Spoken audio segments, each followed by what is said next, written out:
પ્રશ્ન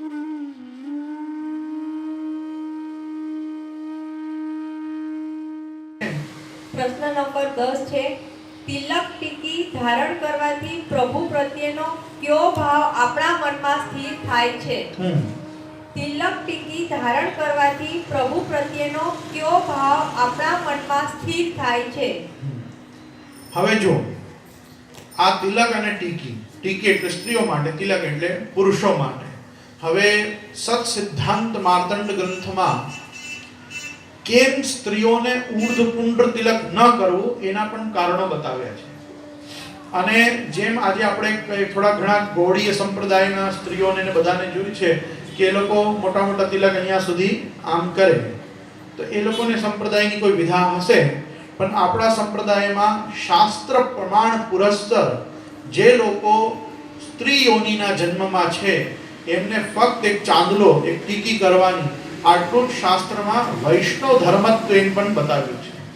અને જ્યાં સુધી તિલકનો પ્રશ્ન છે, આપણા ત્યાં સછિદ્ર ઉર્ધ્વપુંડ્ર તિલક, જે દંડાકાર તિલક છે, જેના માટે શ્રી મહાપ્રભુજીનો નિર્ણય એવું છે કે દંડાકારમ લલાટે સ્યાત પદ્માકારમ તુ વક્ષસી વેણુપત્ર નિભમ બાહ્યોર અન્ય દીપાકૃતિ ભવે. આ મહાપ્રભુજીનો નિર્ણય છે, જેમાં લલાટ ઉપર દંડાકાર તિલક કરવાનું બતાવ્યું છે. હવે તિલક શું છે? તિલકનું એક સાચો આજના સમયમાં અર્થ સમજવું હોય તો આજે લોકોના બધાના દેહ ઉપર, શરીર ઉપર ટેટુ બનાવવામાં આવે છે. શું બનાવવામાં આવે? ટેટુ. લોકો પોતાના હાથ ઉપર, ગલા ઉપર, માથા ઉપર ને ક્યાં ક્યાં જ્યાં એમની ઈચ્છા હોય ત્યાં બધા લોકો ટેટુ બનાવતા હોય.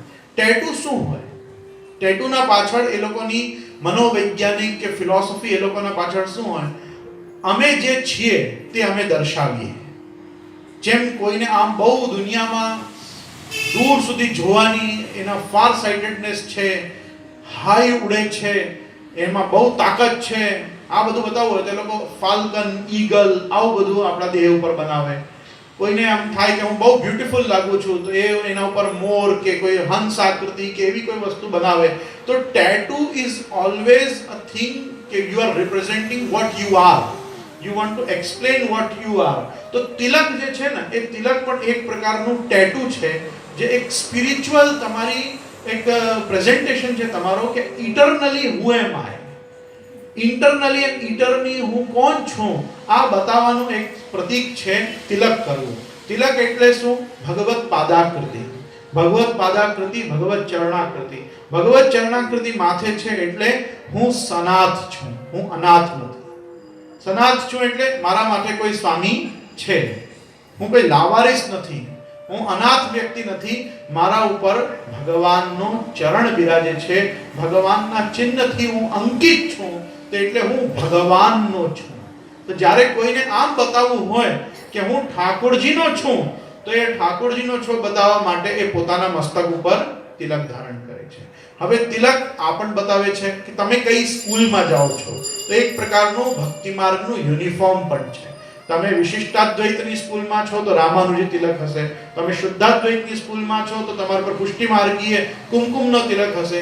તમારા નાક સુધીનો, અહીંયા સુધીનો તિલક ક્યારે હોય? જ્યારે તમે ઇસ્કોનમાં, ગૌડીય સ્કૂલમાં તમે હો, ભેદાભેદ દર્શનમાં તમે હો તો તમારા અહીંયા સુધી હોય. કોઈ ત્રિપુંડ કરીને આવે તો સહજ ખબર પડી જાય કે આ શૈવ છે.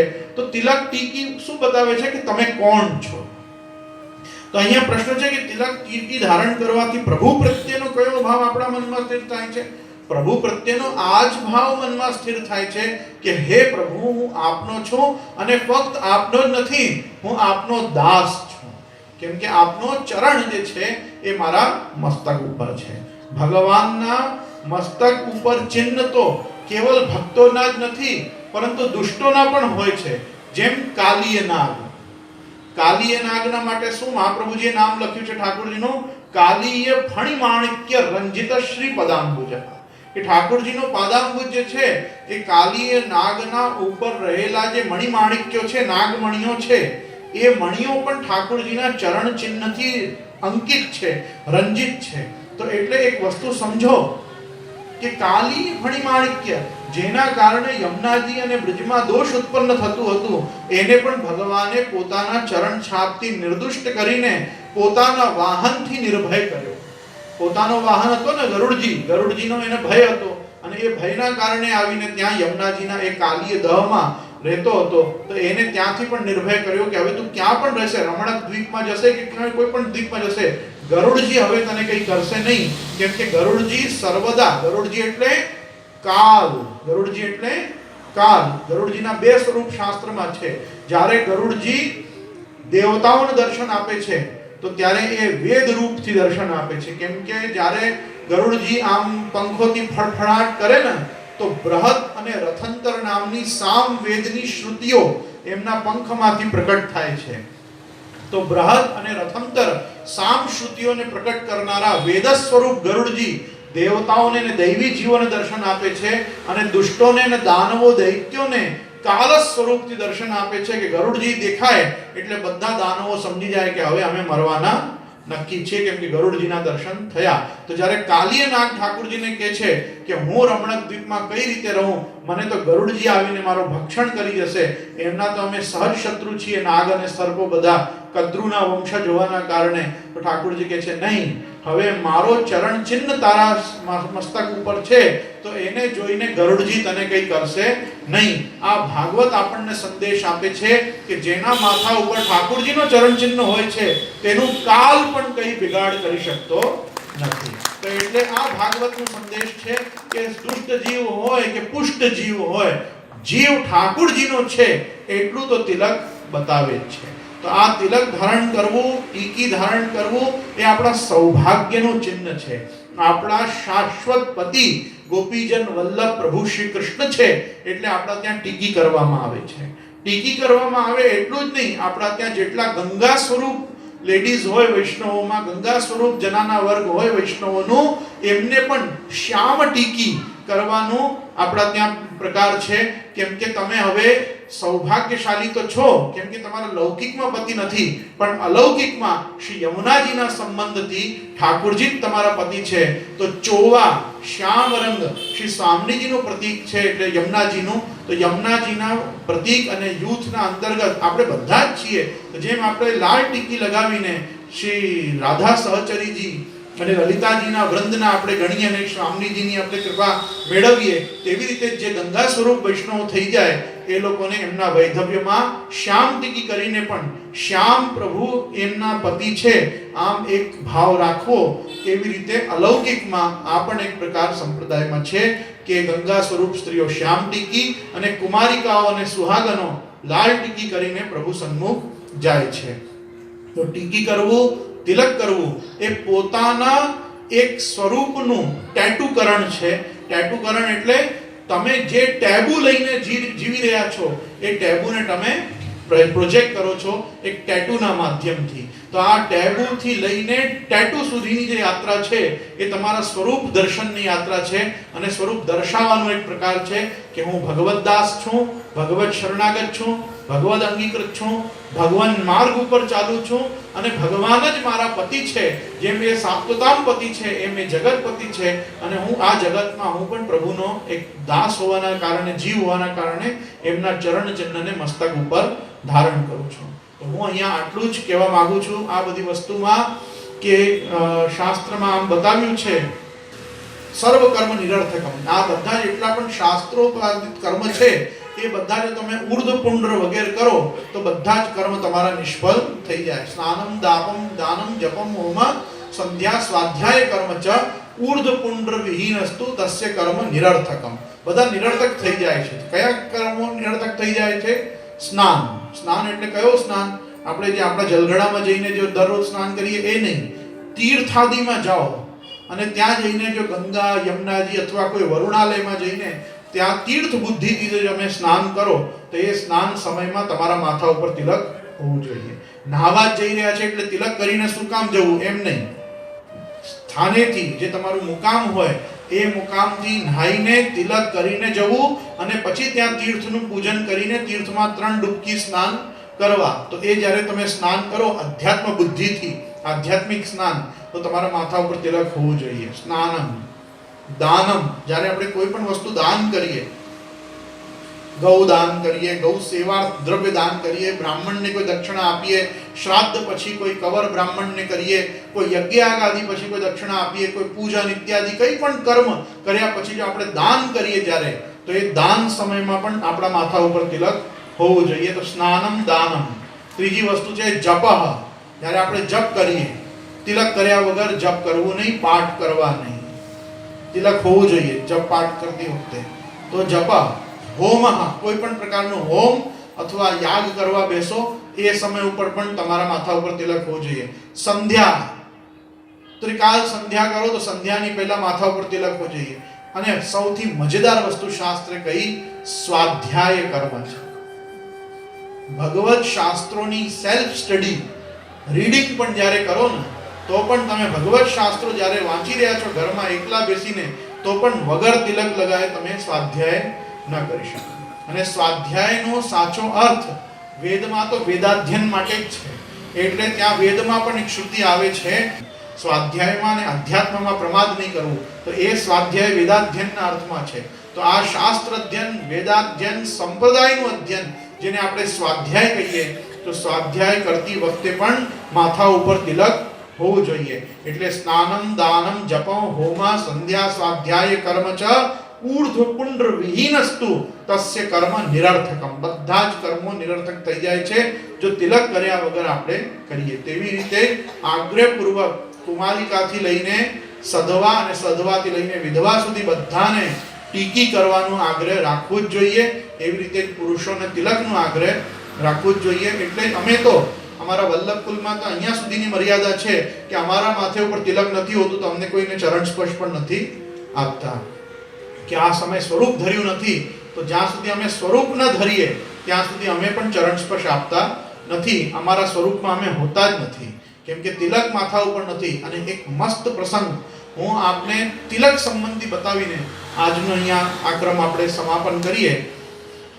એક એવું સમય આવ્યું, તમિલનાડુ અને કર્ણાટકાની બોર્ડર ઉપર મેલુકોટે નામની જગ્યા છે. મેલકોટ નામની જગ્યા છે. અને ત્યાં યોગ નરસિંહનું બહુ પ્રસિદ્ધ મંદિર છે. વેદ પુષ્કરણી નામનું બહુ પ્રાચીન અને પૌરાણિક કુંડ વિદ્યમાન છે. અને ત્યાં રામાનુજ સંપ્રદાયનું બહુ મોટું ગઢ છે. કેમ કે 120 વર્ષના મોટા જીવનકાલમાં જગતગુરુ ભગવતપાદ શ્રી રામાનુજાચાર્ય કરીબન 12 વર્ષ ત્યાં રહ્યા હતા. એક સાથ 12 વર્ષની એમની બેઠકજી, આપણી ભાષામાં કહીએ તો રામાનુજાચાર્યની સૌથી પ્રધાન બેઠકજી એ મેલુકોટે ઉપર છે. સંપત કુમાર સ્વામીનો મંદિર છે રામાનુજ સંપ્રદાયનો, અને રામાનુજીઓ માટે બહુ મોટો તીર્થ છે. એ જગ્યાની રામાનુજાચાર્યની એક ઘટના છે, બહુ ધ્યાનથી સાંભળજો બધા. રામાનુજાચાર્યજી એક દિવસે સવારે ઉઠ્યા, ગરમીના દિવસો હતા, મઠોમાં કોઈ એ સમયમાં પંખા, એર કન્ડિશન એવું બધું તો હતું નહીં, તો પસીનામાં આખું એમનું તિલક વિલક બધું પૂરું થઈ ગયું. અને દક્ષિણમાં તો આમે ગરમી હોય જ છે વધારે, અને એ લોકો તો હાઈટ ઉપર, પર્વત ઉપર, ચટ્ટાનો તપે. તો એ જતા હતા એમના મઠથી નીકળીને વેદ પુષ્કરણીમાં સ્નાન કરવા માટે, અને એમના માથા ઉપર તિલક હતું નહીં. પસીનાના કારણે, ગ્રીષ્મકાલના કારણે તિલક વયું ગયું. તો જેમ એ મઠથી બહાર આવ્યા ને, તો એમના કોઈ 2 શિષ્યો સામેથી આવતા હતા. તો એમને સહજ જ પૂછ્યું શિષ્યોએ કે અરે આચાર્ય, કેમ આજે નામમ નથી? નામમ કહેવાય તિલકને. એ લોકો શું કે? નામમ. કેમ કે વિષ્ણુના 12 નામ લઈને 12 તિલક કરવામાં આવે, તો એ લોકો નામ મુદ્રા, આમ નામમ કે.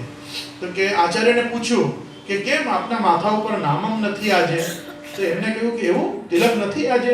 તો એમને એટલું નગ્નતાનો આભાસ થયું કે જેમ હું નંગો જઈ રહ્યો હું, કે એમને જે પંછીઓ પહેર્યો હતો ને એ ત્યાંથી ખોલી દીધો અને મું બાંધી લીધું પોતાનું, કે કોઈ મારો મું જુએ નહીં. અને એક નગ્ન માણસની જેમ આખા નિત્તર નંગા માણસ એ ત્યાં વેદ પુષ્કરણી ઉપર સ્નાન કરવા આમ જ જતા રહ્યા. તો જે જગ્યાથી ગયા ત્યાંના લોકોએ જોયું કે એક નગ્ન માણસ પોતાનું મું બાંધીને ત્યાં સ્નાન કરવા જઈ રહ્યો છે. તો લોકોને બહુ આશ્ચર્ય થયો. તો ઘણા લોકો પાછળ જોવા આવ્યા કે આ કોણ આવ્યો આજે આ વીથીમાં એવો માણસ કે જે નંગો ભાગી રહ્યો છે અહીંયાથી મું બાંધીને પોતાનું. જોયું તો ભગવતપાદ રામાનુજાચાર્ય કુંડ ઉપર જઈને મું ખોલ્યું, 3 ડૂબકી મારી, સ્નાન આદિ બરાબર કર્યા, અને ત્યાંથી નિત્ય નિયમની જેમ આવ્યા. તો તિલક વિલક કરીને સીડી ચડ્યા, કુંડની ઉપર આવ્યા. તો જોયું તો આખો સમાજ સમાજને જોઈને પૂછ્યું કે અરે તમે અહીંયા બધા શું કરો છો? તો કે અમે જોવા આવ્યા કે આ નાગો માણસ કોણ નીચે ગયો હું બાંધીને. તો કે અરે હું જ હતો, એ તો મારા માથા ઉપર તિલક ન હતો ને તો મને આટલી શરમ આવી રહી હતી કે તિલક વગર મને કોઈ બીજો જોશે તો પૂછશે કે આ શું ધર્મનો ઉપદેશ કરે છે, આના માટે પોતાના માટે તો તિલક છે નહીં. એટલે મને આટલું નગ્નતાનું બોધ થયું કે દેહની નગ્નતા મને બાધિત ન થઈ, પણ મારું કપાલ સૂનું હતું ને એ મારાથી સહન થયું નહીં. તો એટલે રામાનુજાચાર્ય એ અને આજે પણ એ લોકોના ત્યાં ક્રમ છે. આ તિલક જેમ આપણે ત્યાં માલા તિલકના રક્ષણનો દિવસ આવે છે ને ગોકુલનાથજીનો, તેમ એમના ત્યાં પણ આ તિલક મુદ્રાના રક્ષણનો દિવસ આવે છે કે મઠમાંથી રામાનુજાચાર્યની નગ્ન મૂર્તિને એ લોકો મું બાંધીને પાલકીમાં લઈને જાય છે વેદાદ્રી પુષ્કરણીમાં. ત્યાં 3 ડૂબકી સ્નાન કરે છે, પાછા આવે છે ને તો તિલક મુદ્રા બધું લગાડીને શૃંગાર કરીને રામાનુજાચાર્યને પધરાવીને લાવે છે. તો આપ વિચાર કરો કે કોઈના માથા ઉપર તિલક ન હોય તો એને આટલું ભાવ આવે કે હું નંગો છું, નગ્ન છું. આજે ના આવે, કોઈને ફરક ના પડે તિલક હોય કે ના હોય માથા ઉપર.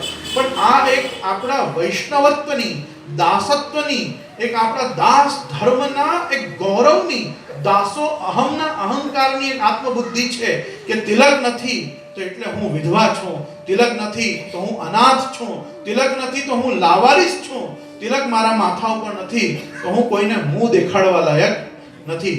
આટલો ભાવ આવે ને ત્યારે આ 2 કંઠીનું વહન, જે વજન તમે વહન કરી રહ્યા છો ને એનું સામર્થ્ય તમારામાં દેખાય. તો એટલે તિલક, ટીકી, કંઠી આ બધું આપણું સાચું ધન અને આપણું આભૂષણ છે. એનો કોઈ દિવસે પણ ત્યાગ કરવો નહીં, એને કોઈ દિવસે લાઇટલી લેવું નહીં. એટલે જે કોઈ પણ સૂના કપાલ દેખાય એકવાર તો આગ્રહ જરૂર કરવું કે તિલક કરી લે, બરાબર ને? એનાથી એની શોભામાં અભિવૃદ્ધિ થવાની છે. એટલે આપણા તરફથી તો એક વૈષ્ણવ ધર્મ, એક કર્તવ્ય જરૂર પૂરું કરવું કે કંઠી પહેરી લો, તિલક કરી લો. શ્રી ગોવર્ધન